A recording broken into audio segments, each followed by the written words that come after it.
Assertive assertive সেন্টেন্সের আমরা আজকে উক্তি পরিবর্তন শিখব।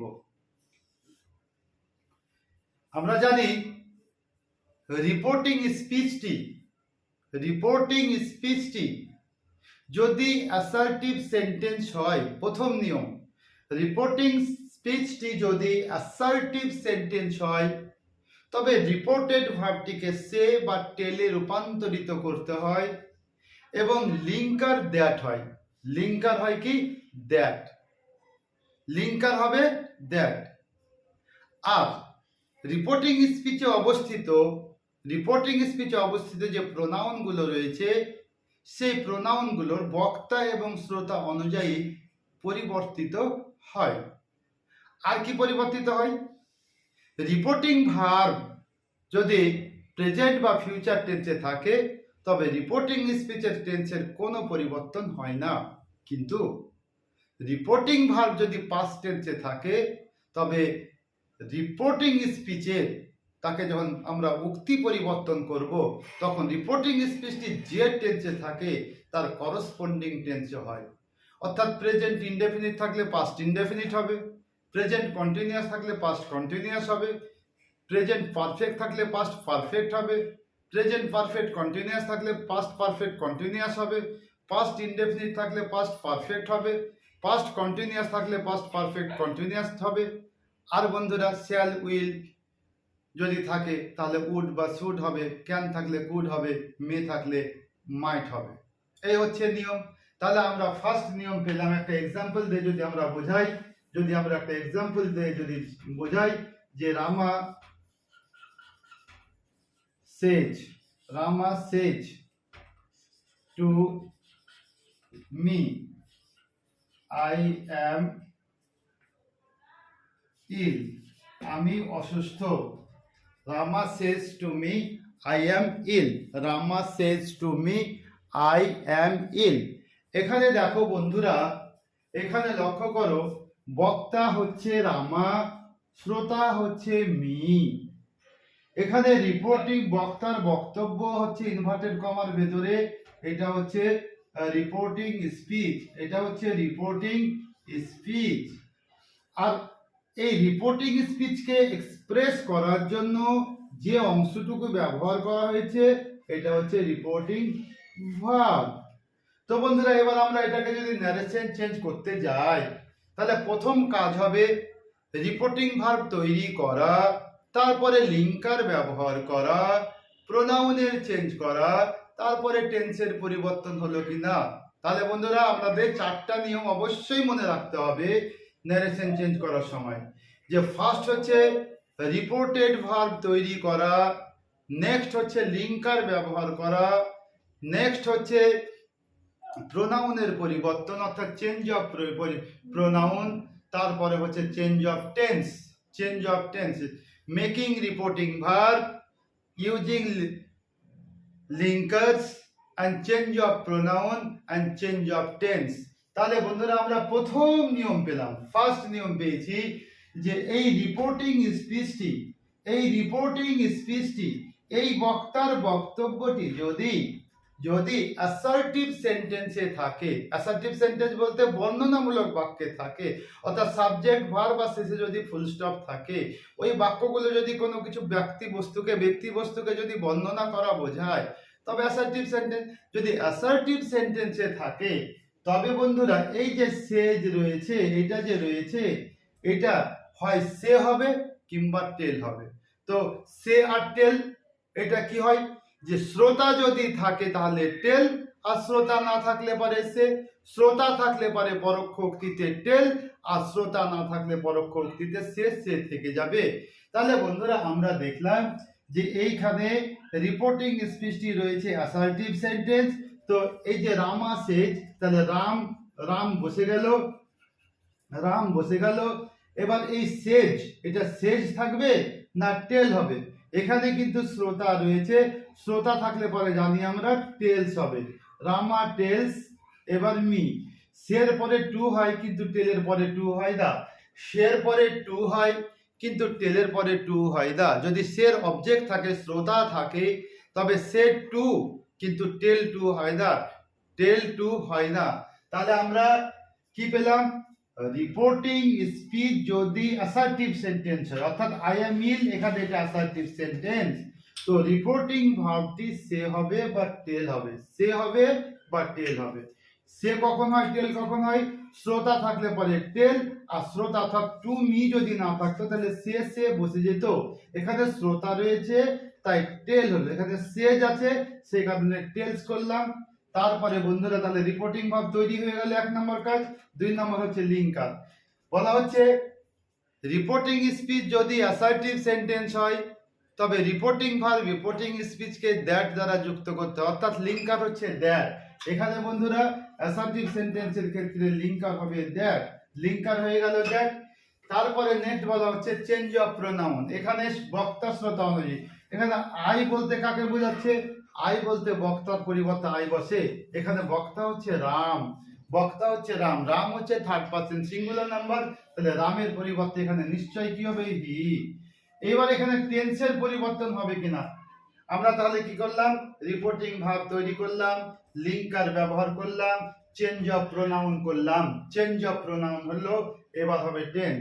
বলা হয়েছে রিপোর্টিং ভার্ব যদি প্রেজেন্ট বা ফিউচার টেন্সে থাকে তবে রিপোর্টিং স্পিচের কোনো টেন্সগত পরিবর্তন হয় না, যা টেন্স আছে তাই থাকে। কিন্তু রিপোর্টিং ভার্ব যদি পাস্ট টেন্সে থাকে তবেই কিন্তু রিপোর্টিং স্পিচের টেন্সের পরিবর্তন হয়, অর্থাৎ যে টেন্সে থাকবে তার করসপন্ডিং টেন্স হয়।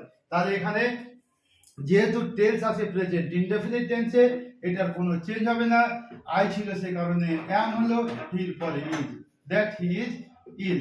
তাহলে বন্ধুরা Ram says to me I am ill, Ram tells me that he is ill. এখানে যদি টু মি না থাকতো তাহলে সেজ থেকে যেত। এবার নেক্সট একটা এক্সাম্পলে যাই বন্ধুরা।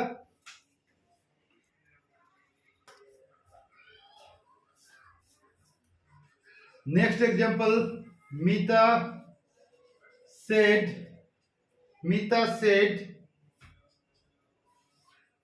I have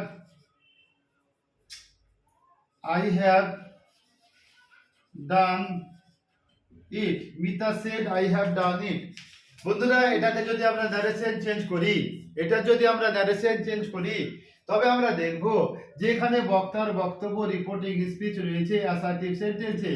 বক্তার মূল বক্তব্য অর্থাৎ রিপোর্টিং স্পিচ ইনভার্টেড কমার ভেতরে এটা রয়েছে অ্যাসার্টিভ সেন্টেন্সে। এটা অ্যাসার্টিভ সেন্টেন্স হলে পরে রিপোর্টিং ভার্বটা সে বা টেল হয়, সে বা টেল হয়। আমরা সে বা টেল বলতে পরোক্ষ উক্তিতে যদি শ্রোতা থাকে তাহলে টেল হবে, আর যদি শ্রোতা না থাকে তাহলে সে হবে। এখানে দেখো মিতা সেড, এখানে শ্রোতা নেই তাহলে সেড থেকে যাবে। তাহলে যেহেতু এটা assertive sentence, I have done it assertive sentence reporting speech, তাই এখানে মিতা সেড বা টেল হয়, কিন্তু এখানে সেড হবে কারণ যে অ্যাসার্টিভ সেন্টেন্সের ক্ষেত্রে সেড বা টেল যদি থাকে তবে যদি শ্রোতা থাকে তাহলে টেল, না থাকলে পারে সেড। মিতা সেড লিঙ্কার হবে, এক্ষেত্রে কি পেয়েছিলাম? দ্যাট। এখানে আই বলতে বন্ধুরা বুঝিয়ে কাকে? মিতাকে, তাহলে মিতা বলতে সি হবে। এবার যেহেতু এখানে রিপোর্টিং ভার্বটা রয়েছে পাস্ট টেন্সে, তাই রিপোর্টিং স্পিচের টেন্সের পরিবর্তন হবে কয়েকটা ব্যতিক্রম ছাড়া, চিরন্তন সত্য ঘটনা ইউনিভার্সাল ট্রুথ ছাড়া। অর্থাৎ এখানে সি এখানে হ্যাভ রয়েছে, হয়ে যাবে had, she had done it. আর একটা এক্সাম্পল যদি দেখি বন্ধুরা, my father said man is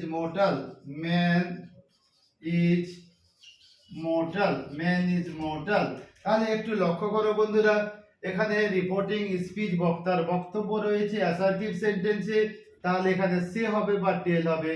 এখানে শ্রোতা নেই তাহলে সেড থেকে যাবে, অর্থাৎ মাই ফাদার, তাহলে মাই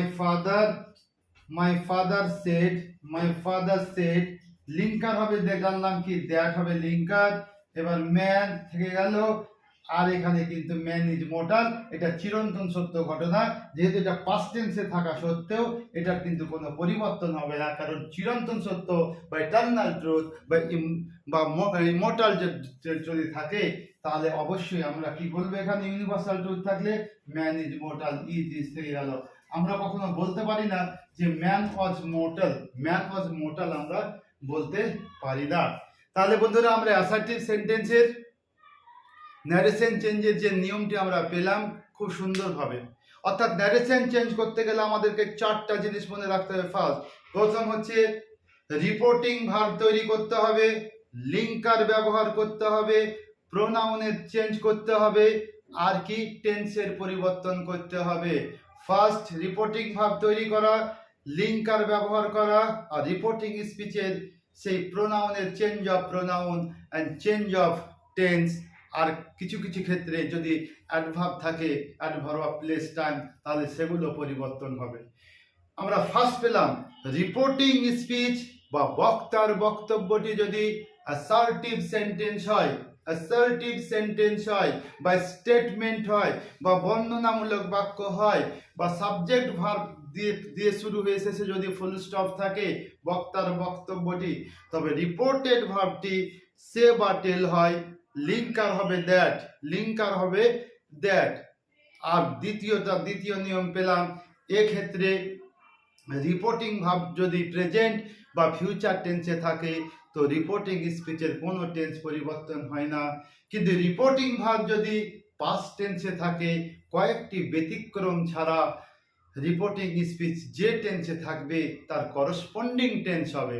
অর্থাৎ যদি প্রেজেন্ট ইনডেফিনিট টেন্সে থাকে, অর্থাৎ ভার্ব যদি ফার্স্ট ফর্মে বা এস ফর্মে বা ইয়েস ফর্মে থাকে, তাহলে সেটিকে পাস্ট ইনডেফিনিট টেন্স অর্থাৎ পাস্ট ইনডেফিনিট ভার্বকে টু করতে হবে।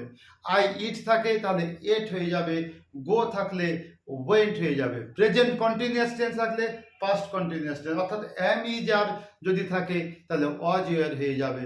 প্রেজেন্ট পারফেক্ট থাকলে পারে, প্রেজেন্ট পারফেক্ট থাকলে পারে পাস্ট পারফেক্ট হবে, হ্যাভ হ্যাজ থাকলে পারে হ্যাড হবে। প্রেজেন্ট পারফেক্ট কন্টিনিউয়াস থাকলে পাস্ট পারফেক্ট কন্টিনিউয়াস টেন্স হবে, অর্থাৎ হ্যাভ বিন হ্যাজ বিন থাকলে হ্যাড বিন হবে। আর পাস্ট ইনডেফিনিট যদি থাকে, প্রেজেন্ট ইনডেফিনিট থাকলে পাস্ট ইনডেফিনিট, অর্থাৎ গো থাকলে পরে হয়ে যাবে ওয়েন্ট। কিন্তু যদি পাস্ট ইনডেফিনিট টেন্স থাকে তবে পাস্ট পারফেক্ট হবে, অর্থাৎ যদি ভার্ব সেকেন্ড ফর্মে থাকে তাহলে হ্যাড লিখতে হবে আর ভার্বকে থার্ড ফর্ম করতে হবে। প্রেজেন্ট কন্টিনিউয়াস থাকলে পাস্ট কন্টিনিউয়াস, অর্থাৎ আই অ্যাম গোয়িং হয়ে যাবে ওয়াজ গোয়িং বা were going.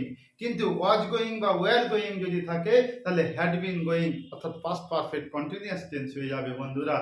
R shall will হয়ে যাবে উড, ক্যান কুড হয়ে যাবে ক্যান হয়ে যাবে কুড, মে হয়ে যাবে মাইট ইত্যাদি। ধন্যবাদ বন্ধুরা।